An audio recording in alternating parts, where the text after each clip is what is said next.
后来乡亲拿这个全国8万的警力，全力来打击掉黑道帮派。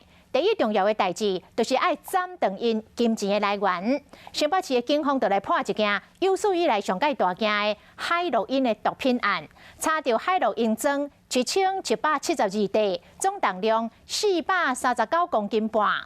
这海洛因装就藏伫咧茶帮的内底，初步估计乌市的市价是超过50亿，总共掠到7个卖毒的成员。行政院长苏贞昌专工去甲因表扬。 真侪警力伫大型的仓库内底，大家分工合作，当那专业的生产线，有人摕机械确定茶内底藏啥物，另外一边用茶甲讲开。擦到底就不会去伤到它。遮尼高工，因为茶内底底一包一包高纯度的海洛因装。有，许波子。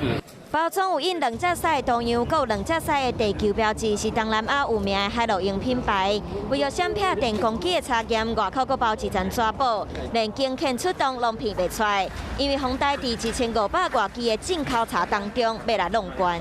我知道你的手机都有那个配合，我们还是可以还原。 警方伫新北市泰山的仓库外口等，果然等着来替回嫌犯。这批毒品早就伫9月初，就自泰国运到台湾的台中港。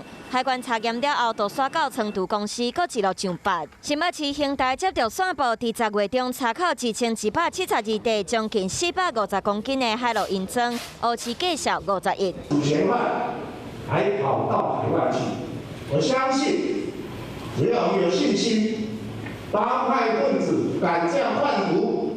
一定要把他逮捕归案。查到台湾陆上上大宗的海洛因装，警方积极调查，陆续抓到贩毒集团7位成员。行政院长嘛真重视，亲身到现场甲因肯定。我们不只是护台，还护了全世界。那我们这种功劳，不是居功，而是从中更警惕。